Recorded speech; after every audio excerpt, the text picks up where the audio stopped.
తీసుకున్నాను, నువ్వు అమలు చేయమని చెప్పారు. ప్రాజెక్టు వాళ్ళది, వాళ్ళ ప్రాజెక్టు నువ్వు డెసిషన్ తీసుకొని నువ్వు అమలు చేయమని రివర్స్ టెండరింగ్ పెట్టి గోదావరిలో ముంచేయడం ఎంత ద్రోహం అండి.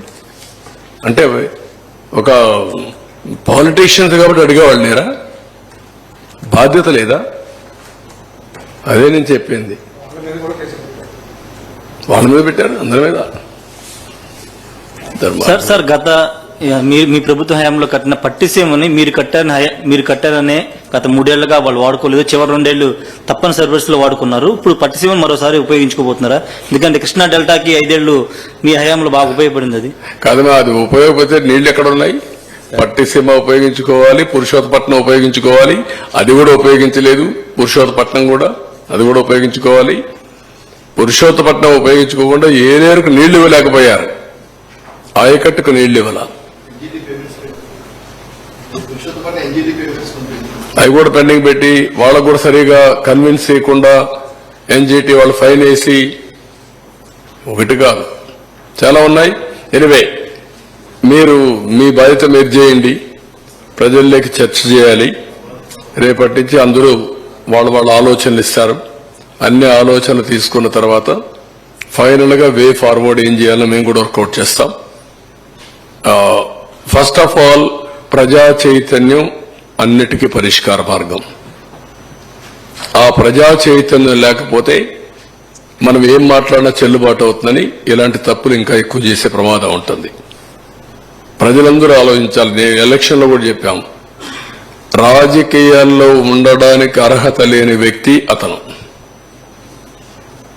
ఇలాంటి వ్యక్తి కూడా రాజకీయాల్లో ఉండి ముఖ్యమంత్రిగా ఉండడానికి అర్హత ఉందా అనేది మన ఎన్నికల్లో చర్చ జరిగింది.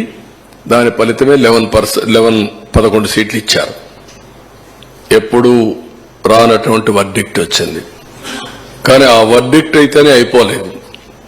ఇది శాశ్వతంగా ప్రతి ఒక్కరు ఆలోచించుకోవాల్సిన అవసరం ఉంది.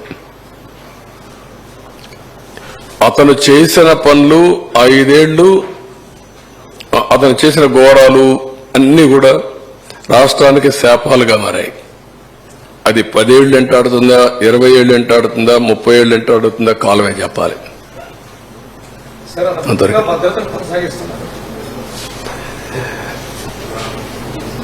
ఇప్పుడు ఏమంటున్నాడు ఆయన? భద్రత ఎంతమంది ఉన్నారు?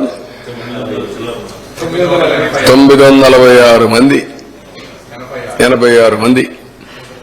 ఒక ముఖ్యమంత్రికి 986 మంది కావాలండి పరదాలు కట్టుకుని తిరగడానికి. అది కూడా పరదాలు. మళ్ళా నేను పోతే పరదాలు కట్టేస్తున్నారు. ఏంటో ఏమొచ్చింది మీకు, పిచ్చి పట్టిందంటే అలవాటు అయిపోయింది సార్ అంటున్నారు. పరదాలు ఏంటి, చెట్లు కొట్టడం ఏంటి?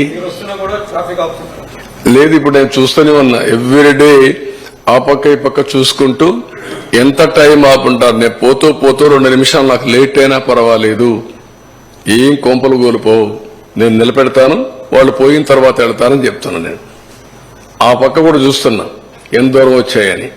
అంటే నాకు కూడా గేజ్ చేయడానికి ప్రతి ఒక్కరికి చెప్తున్నా, ఎక్కువ టైం ఎక్కడ ఆఫ్ చేయొద్దండి. మీకు కూడా చెప్తున్నా, మా మంత్రులకు కూడా చెప్పా, కేబినెట్లో కూడా చెప్పా. Simplicity is only the solution. మనమేమి రాజులం కాదు, లేకపోతే డిక్టేటర్లు కాదు. ఇష్టానుసారంగా చేయడానికి ప్రజాసేవకులుగా ప్రవర్తించమంటున్నా. 1 by 1 చేయాలి కదా.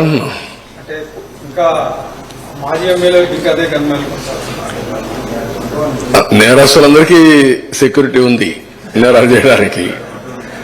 పొలిటికల్ నేరస్తులకు అందరికీ ఉన్నాయి. అన్ని రివ్యూ చేస్తాం. కేసులు వేసారు. వీరప్పన్ లాంటి వాళ్ళందరికీ మళ్ళా కంటిన్యూ చేయాలి. వాళ్ళకు రాష్ట్రాన్ని దోపిడీ చేయాలా, చాలా ఉన్నాయి. అవన్నీ మాట్లాడతాం. ఈ రోజు నా ఉద్దేశం పోలవరానికే కన్ఫైన్డ్ కండి.